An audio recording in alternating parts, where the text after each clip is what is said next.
Hi everybody, welcome to Veganic Organic Network question time. I'm Ellen Mary and I'm going to be hosting for you for the next 45 minutes. We've got loads of great questions to get through, but thankfully we also have a superb panel here who will be able to answer all of those questions hopefully as well, and they're here ready and waiting for you.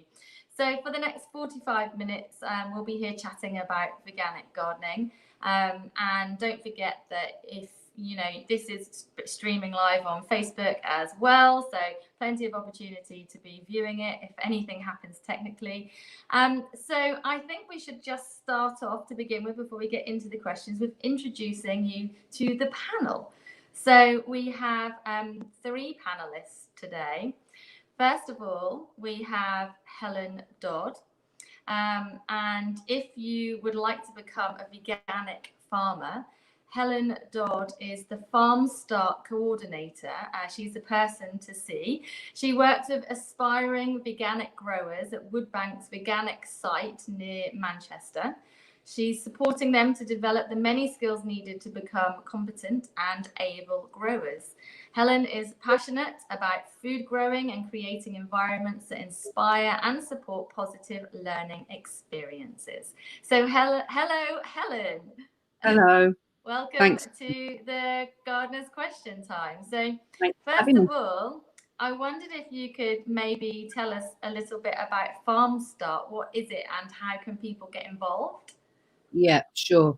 So Farmstart is a training program which is run by the Kindling Trust, and it's for people who are interested in becoming a commercial organic grower. We work from, as you said, a veganic site, Market Garden in Stockport, and provide a 1 to 3 year training program, which is mostly intensely practical training. We do run some themed classroom trainings at the start of the year, which cover things like soil and fertility, organic standards. If people are interested in finding out more, they can go to the Kindling Trust website, which is www.kindling.org.uk. Go to the header Grow Veg. And every year we run a session in September called Do You Want to Be a Farmer? Where people can come visit the site, find out about the process, everything that the course covers, and then not long after that we open up the application process, and we usually have a deadline of sort of the end of November. And the training runs from the start of February to the end of October. It sounds amazing. So what is the Kindling Trust as well then? Kindling Trust is an organisation that's been running for about the past 13 years and runs a variety of initiatives, most of which are designed to create a fairer food system and also support the health and well-being of our land, soil and our communities. We've got some particularly exciting projects going on at the moment. So we've just started the process of buying a 120-acre farm, which presently has cattle and horses on it, but will be a veganic farm based on agroforestry. And to support that, we've started a project which will be grafting and budding 12,000 fruit trees. So members of the public can get involved in that, half of which will go to the farm. But the general public can get involved in that project, and again, you can visit the website to find out more about that, sign up to our e-news, and we'll also be launching a community shares campaign on the 3rd of April, which will allow people to become a shareholder or part owner in the farm. So very exciting. That does. It sounds amazing. I'm definitely going to check it out. 12,000 trees. That is 12,000 trees. Yeah, and they're all local and heritage varieties, or heirloom. Yeah.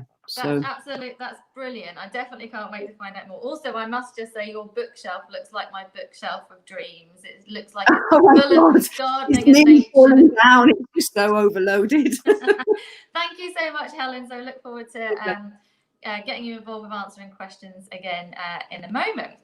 Okay, so our next panelist is Addy Fern. Addy runs Plants for a Future, a 28-acre forest garden in Cornwall. It includes perennial salad plants, fruiting trees and shrubs, oil-rich seed and root crops, and there's a wide range of medicinal plants as well. The land was planted with native woodland in the early 1990s and provides a haven for wildlife. And Plants for a Future will run a series of events and courses later in the year. That looks absolutely wonderful. So welcome, Addy, to Gardener's Question Time. Thank you. Thank you.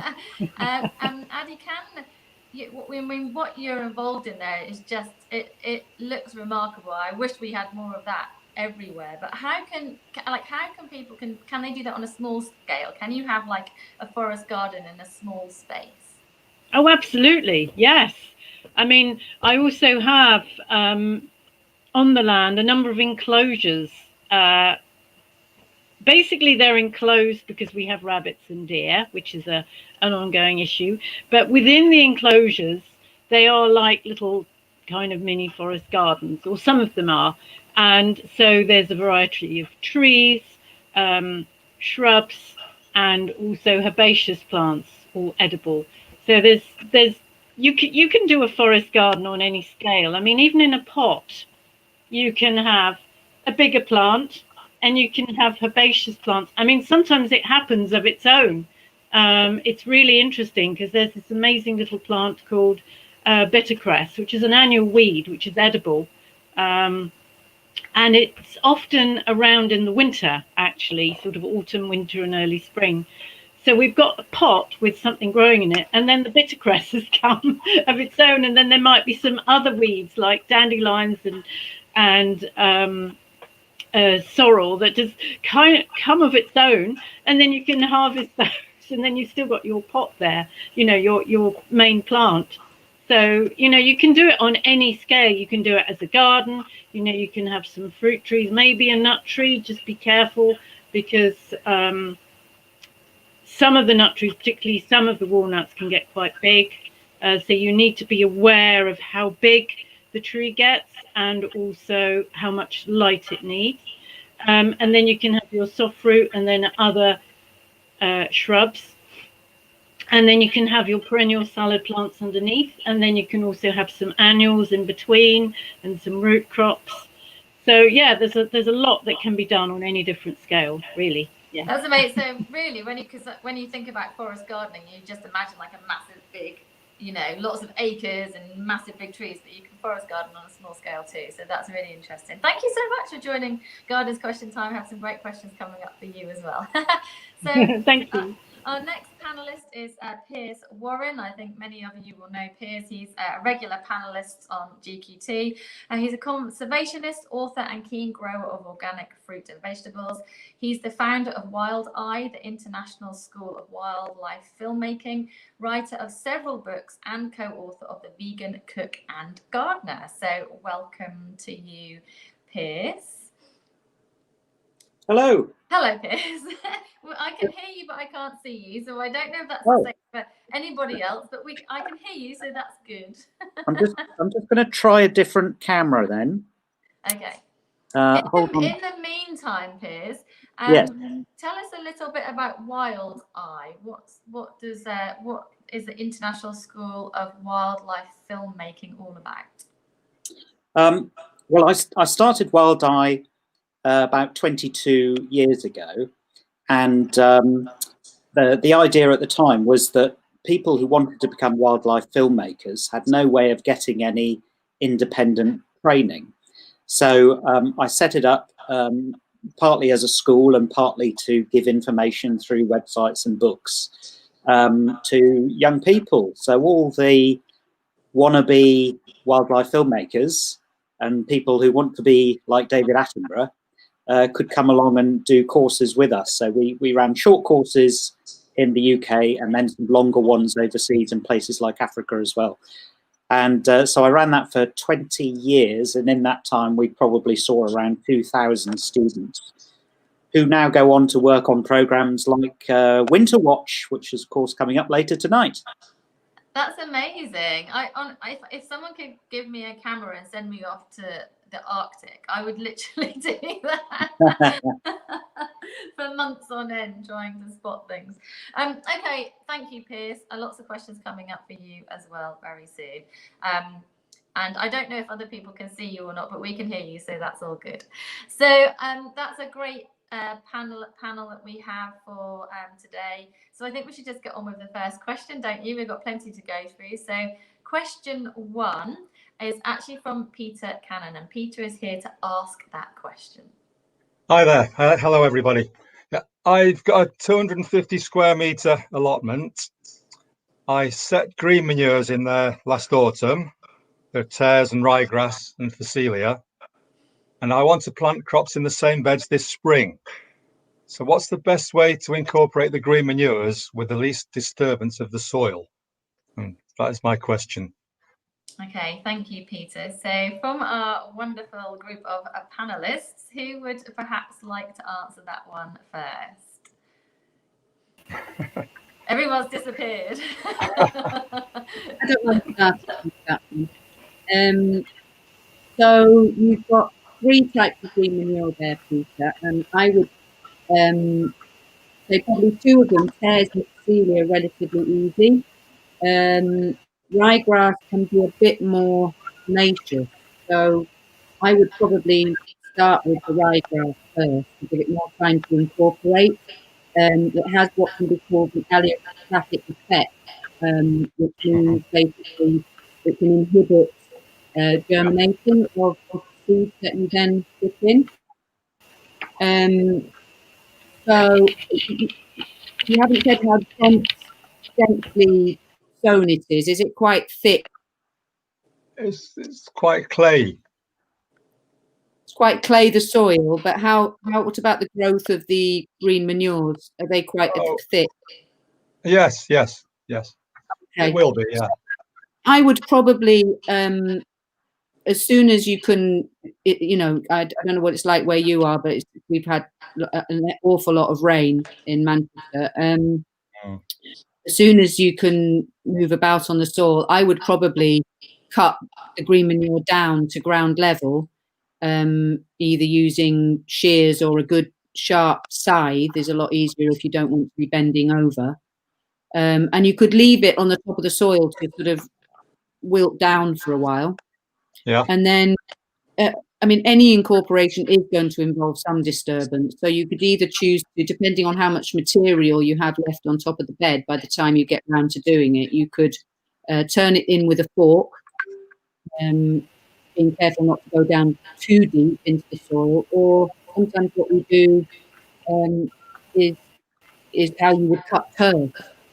So like with a spade, you'd go in horizontally and then slice an amount of soil off and then turn it, invert it basically. Yeah. That would be my start to it.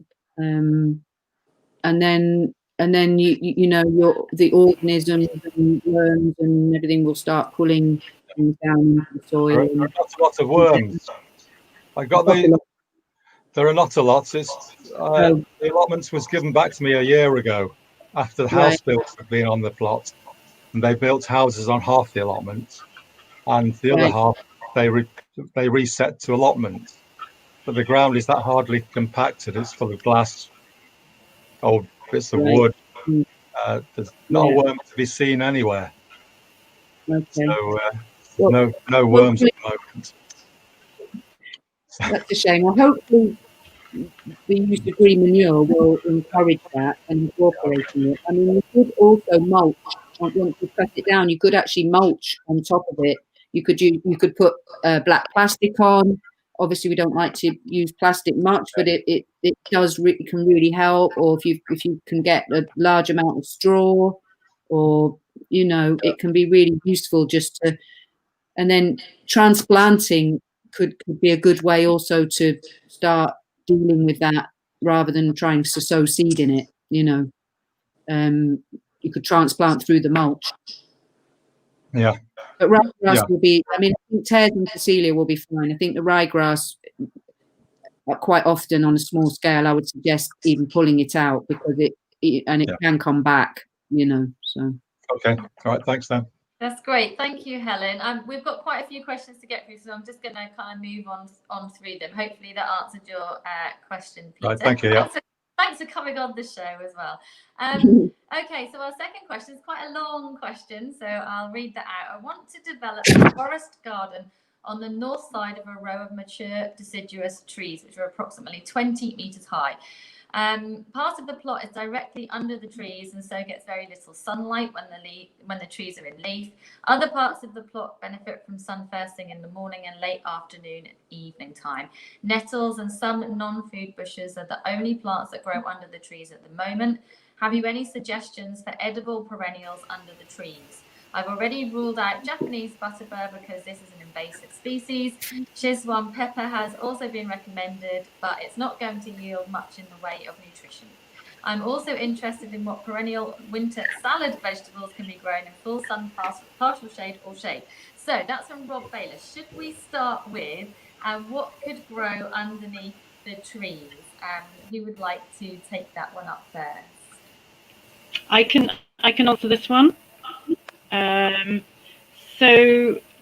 Basically, it's also important to know what the trees are and what the spaces between the trees are. So this basically the row of mature deciduous trees. If they're really close together, then there's going to be less light, so it's going to be more tricky. And certain trees are obviously easier to grow underneath them than others, so that's important to take into account. But basically, things that you can grow under the trees, there's actually, firstly, a lot of salad plants, so that sort of also answers the last part of the question as well. There's a lot of perennial salad plants that actually will appreciate some shade, whereas conventional vegetables generally like the sun. A lot of these perennial salads will benefit from shade. In the winter, the shade actually offers protection from the elements, like strong wind, and also if there's very heavy rain, or snow, then there's also a certain amount of protection. And then in the summer, protection from the sun and actually having some shade keeps you with better quality leaves, which is something I've discovered basically over the years of growing stuff. So what can you actually grow? First of all, the alliums. There's a number of different alliums. Alliums are basically the onions and the garlics. So you can get some native wild plants like Allium ursinum, which is the wild garlic, Allium triquetrum, which is the three-cornered leek, Allium vineale, which is the crow garlic, and there's also Babington leek, which I can't remember the Latin name. Then there's Alliaria petiolata, also known as Jack by the Hedge or hedge mustard, hedge garlic. Another native plant, Claytonia siberica or Montia siberica, and there's also Claytonia perfoliata. So it's the purslanes basically. The Siberica one actually is naturalized in Britain and native to Britain. Then you've also got the sorrels, various different sorrels. There's the Oxalis acetosella and acetosa, so the native ones. And then, Oxalis acetosella is the native one. Oxalis oregana is the North American one. You've also got sorrel, the ordinary sorrel, which is Rumex acetosa. Then there's Houtonia cordata. We call it the orange peel plant, and it's an amazing flavour. You wouldn't want to eat lots of it, but it's like orange, a little bit like orange peel. You've got the various mallows. So there's Malva sylvestris. There's Malva crispa, which is an annual. And there's hold on a minute, sorry. Sometimes I start forgetting the names of plants.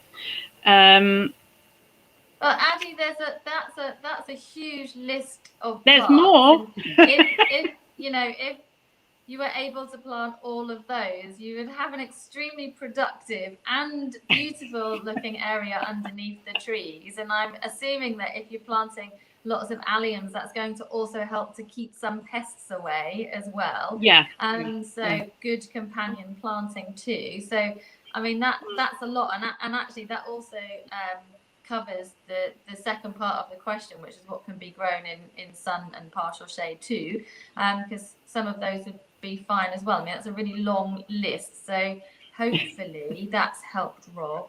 I mean, there's a few shrubs as well, like the various ribes, the currants, Mahonias, Angortheria. So and yeah, so you've also got some of the campanulas and sweet violet, Viola odorata. So yeah, hopefully, basically there's a number of things. There's lots that you can grow in an area that you might think that you can't, but like with research and people like Addy here able to give you all of that information, there is still plenty of really good productive stuff to grow. So thank you so much for that, and thank you for your question, Rob, as well. So on to the third question. This is from Roy. Roy says, I started gardening last April and built 3 raised beds, each one being 6 by 3 foot. At the same time, I bought a plastic compost bin, which is now full. A few months ago, I bought a second compost bin, which is filling up fast. I want advice on what to do with the compost from the first bin, and how do I know if it's any good? What should I put in the compost and proportions, and when should I start planting again? And are there things I can be planting now? Woo! Let's go to compost first. So the compost is filling up fast. How do you know if the compost is any good, first of all? Who would like to pick that one up? Is it rotted down? Has the waste in the compost been rotted down? Yeah, so that would be my first thing, is to really have a good look at it and make sure things have rotted down.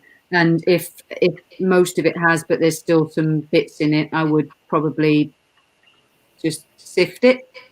So take out any lumps or woody bits or things that look like they need to have more rotting down. Yeah. So if you started gardening last April, you may have some at the bottom of the compost bin that's ready to be used, but have a good check of it. It can take quite a while to break down, can't it, before you use it? But you really just want to make sure it's nice and dark, and like you said, there aren't lots of lumps and obvious things that are still growing in it before you use it again. What should I put in the compost and proportions? Does that mean whoever? Yeah. Well, I would normally go for a mix of what we call greens and browns at a ratio of 2 to 1. So 2 of greens to 1, and the greens can be, domestic veg waste, the growing veg waste, leaves and things that you take off your beds, grass cuttings, annual weeds, not perennials, and then what we call browns would be like more woodier elements of the growth, things like brassica stems, chop them up, even things like brambles, but chop them up really well. I put cardboard toilet rolls in mine, and try and sort of do them in layers. And things like the toilet rolls, or sort of like scrunched up waste paper, can create nice air pockets, which is what you want. You want to avoid things going sludgy, basically. And layers of each thing. Yeah, great. And when should I start planting it again? Are there things I can be planting now?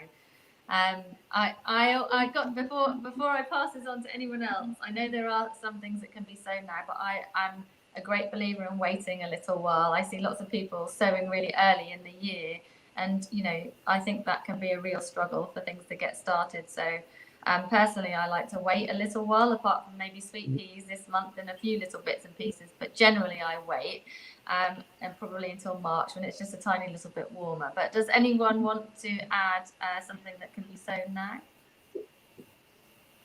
With planting, you can actually plant trees, shrubs, soft fruit bushes.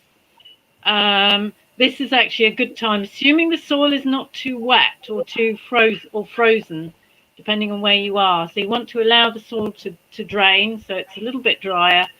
And then if you're planting, basically the perennials that need to be kind of in the ground with a bit of root establishment before the growing season really gets going. So this is a good time for those. Yeah, like bare root perennials, bare root roses can still be planted now, can't they? I guess I was thinking about sowing. I just don't sow anything yet. No, okay, not sowing seeds. No. Yeah, I keep saying. Unless you are sowing the seeds of perennials, for example, if you are putting them in pots and they need stratification, there's a lot of tree seeds, for example, that need a cold period. So they would need to be in pots outside or in a cold greenhouse. And this would be a good time. If there's something that the mice are likely to eat, then what you can do is you can put a little square of glass on top of the pot, and maybe a bit of paper, newspaper or something on top of that, to make sure when it gets sunny, it doesn't bake it. And then, that it depends whether you're doing, vegetables or whether you're doing perennials. Yeah. Perfect. Thank you so much. We'll move on to the next question then. This is from Joyce in Crewe, who says, I have an allotment in Crewe and I would like your advice on growing carrots in clay soil. Should I cover them or leave them in the open? So I think this one will definitely go to Piers to answer. Piers, what's your advice on growing carrots in clay soil? Well, first of all, can you see me now okay? Yes, we can see you. Right, okay. So, clay soil, of course, clay it's very dense. So it's hard work for the carrots to push their roots through. And also, if clay soil dries out near the surface, it can form almost like a brick. So really hard for roots to get through. So if you are planting carrots or sowing carrot seeds direct onto clay soil, then I would choose the shorter, thicker varieties that don't have to go too deep. So all the Chantenays, for example, those are the classic sort of conical carrots that are short and stubby. But there are lots of other varieties that don't grow very long, slender roots as well. But sowing directly onto clay soil, of course, what you can do is create a better growing medium for root vegetables like carrots in either raised beds or containers. So then you can mix into the soil some nice soft compost and some sand as well, and then have a much easier medium for the carrots to go through. And you can grow carrots even in quite small containers, like sort of bucket sized. You can grow quite a few carrots in there. And in fact, people who grow championship sized carrots will often grow them in quite slender tubes, which are filled largely with sand, and they just grow one carrot per tube and can grow these really, really long roots. So that's more for showing. As for covering them, really, there are two reasons for covering carrots. One is to give them some protection from the weather and warm up the soil. The other reason is to deter carrot fly, which can be a real nuisance if they get into your crops. Bear in mind that carrot fly are only active from May to October, so you only really need to cover them over that period to deter carrot fly, and something like a very fine horticultural fleece or something like that will do that job. Otherwise, earlier in the season, if you've made early sowings of carrots, then you can cover the seed bed with some fleece or something like that, just to give them a bit of extra protection and warmth to get the seeds going. And of course, carrots are perfect for growing successionally. So rather than growing a whole bed at once, just grow a row or half a row every couple of weeks, and then you can be eating carrots for the majority of the year. Perfect, and you'll be able to see in the dark as well all year. That's great. Thank you very much. So the next question is from Dawn, and Dawn says, do I need to protect blueberry plants from the frost? So perhaps Piers, again, would you like to answer this one? Yeah, sure. Well, the first thing to say is that there are various different varieties, cultivars of blueberries, and different ones have different amounts of frost hardiness. So depending on where you live and how hard the frosts are in your area, you'll want to do some research before buying a particular blueberry variety to see how frost hardy it is. The other thing is that because blueberries really need an acidic soil, so an ericaceous soil, they are often grown in pots filled with ericaceous compost that you bought from a garden centre or something like that. And of course, once they're in the pot, they're much more easy to move around. So over their dormant period, over the winter, if you're expecting some hard frosts, then you can move the whole pot into somewhere protected. And as they're dormant over the winter, they don't need light. So it could be a shed or a garage, or also just an unheated greenhouse would be fine. For blueberries that are in the ground, if you're worried you've got some hard frosts coming up, you can give them a really good mulch of compost or leaf mold around the roots, and then maybe cover the plant in something like a horticultural fleece or a bubble wrap, and that'll do the job. That's perfect, thank you. That's what I do with mine in pots, what you just said, Piers. I just pop them into the greenhouse over winter and then take them back out when the frosts have passed, and they've been growing very well in ericaceous compost in pots for a few years now, so that's a great tip, thank you. So we've got a short interlude for you now. We've got a video from Cherry Chung harvesting some of this year's. Hi, I'm Cherry. I'm a willow weaver, and we've come to Piers Warren Environmental Centre today to cut some of the willow that the volunteers have been growing here for a few years. And as you can see, there are maybe 6-7 varieties behind me, all 1-year-old growth. There's some twisted willow, which is rather nice, and this beautiful yellow stuff, which is maybe 2-3 meters tall, which is beautiful, has a beautiful winter bark colour.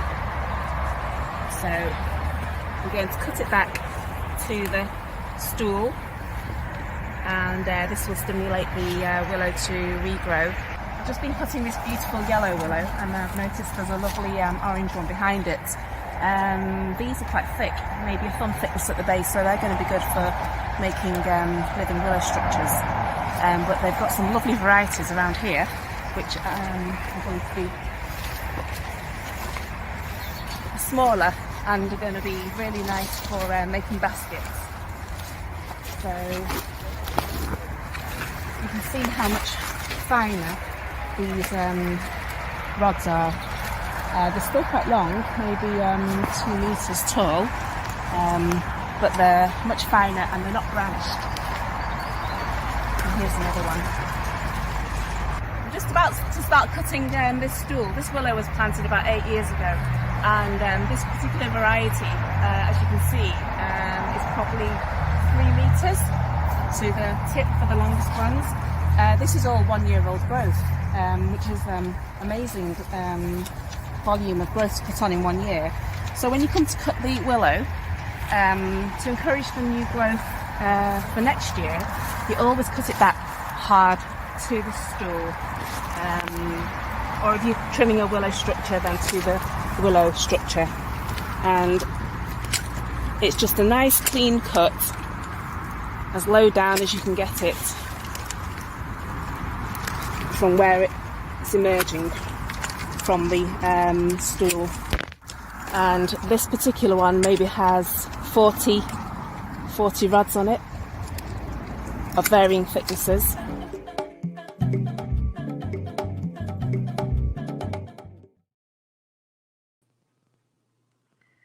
So there you go. It's amazing stuff to make structures and baskets out of, just like Cherry was saying. So for more information about Cherry Chung and her work and online courses, you can visit cherrychung.com and look at some of those amazing things they're being made. It's fabulous.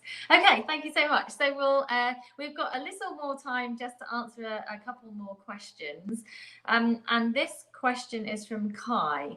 And he's asking the panel to answer 2 questions. I have okay. I think I've got a different question here. Anyway, we'll read the one on the screen. I've just taken over my first allotment ever after waiting 2 years. Hooray! It doesn't look like it's been worked for a couple of years. It's a 70 square metre and has couch grass, bindweed and some brambles. Not sure where to begin and what can be done at this time of year, and that's from Debbie in Oxford. So who from our panelists would like to answer that question first? Yeah, I can launch in. So I would probably start with the brambles. Not sure how much of the plot they're covering, but they'll be really unpleasant to work around if you're trying to deal with the couch grass and the bindweed. So yeah, I would be chopping up the brambles as soon as you feel that the ground is not. I mean, obviously, if it's really soggy or wet, maybe leave it a bit longer. But the brambles will want to be cut back and then the roots dug out. They'll all need slightly different approaches, really. Couch grass will need digging over, and I think probably if it's really bad with bindweed and couch grass, I would probably spend a good chunk of this year really trying to get on top of it. So yeah, digging the couch grass out and then maybe covering the area that you've worked on. So do it a bit at a time. It could be covered with, again, I mean, plastic's not great, but it cuts the light out. You could use cardboard, layers of cardboard, and straw, weigh the cardboard down. And the bindweed is, again, the thing with the couch grass and the bindweed is that they have really brittle rhizomes, so they're just, every little bit that breaks off is going to grow again. So it's really a bit of a intensive, repetitive job. But you can weaken it. You can definitely get on top of it. It might be worth in the first year maybe growing through cardboard, like raising plants and growing through it, just to really try and cut the light out as much as possible and stop the regrowth. If that's not possible, just keep hoeing off when it's small. Yeah, and just make sure going forward a good rotation to break the conditions that they've been thriving in. Try and use cover crops. I've not grown buckwheat, but I do understand that it's something which inhibits bindweed, so that might be really helpful. Yeah, hope that helps. Thank you, Helen. Would anyone else like to add to that before we move on at all? Yeah, I could mention something. I see it. There's 2 ways of doing it. One is if you've got lots of time and energy, and you feel energetic, then digging it all out, like Helen said, can be a really good idea.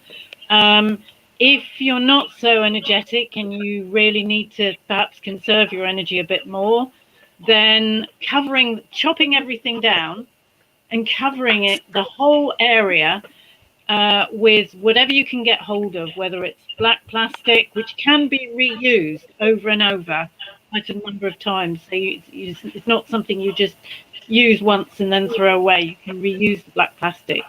Or old carpet, preferably not the foam-backed variety, or you can use cardboard, and then it really needs to be a lot of cardboard and overlapping, and then cover it with some kind of organic material, which could be wood chips or straw. So basically you kind of exclude the light, you kill the plants that you don't want by excluding the light. So you're basically starving them of their food. Well,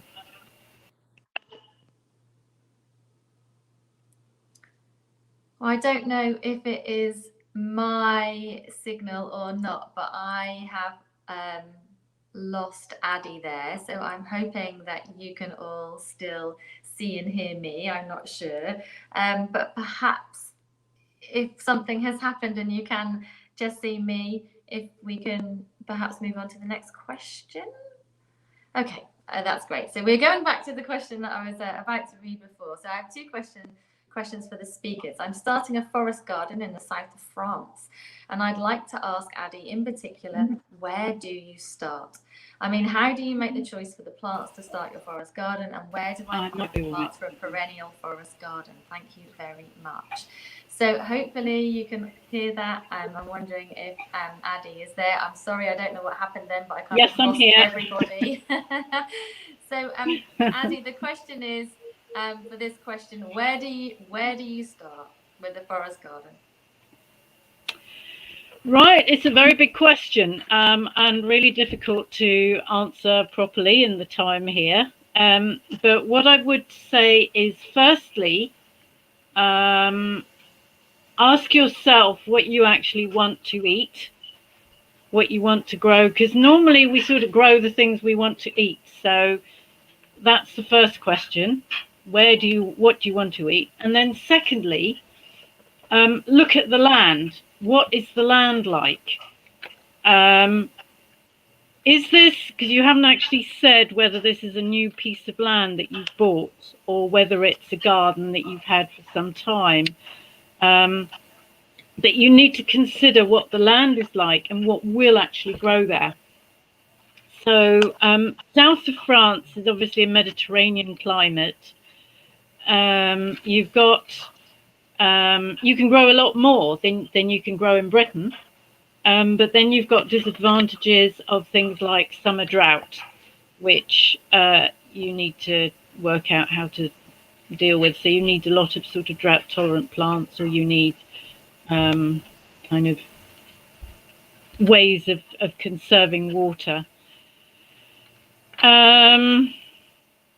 If this is a piece of land that you have recently bought, what can be really useful is to spend actually a year just observing the land. I know we're very often in a hurry, we've got to sort of do things now and get going.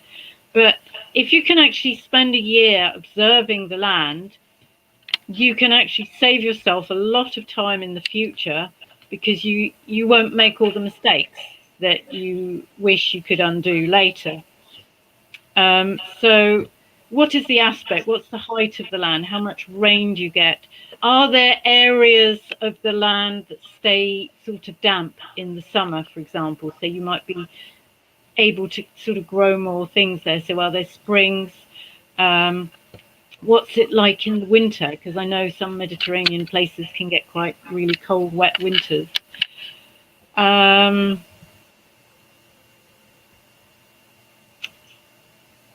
So, and remembering also that a forest garden has got layers.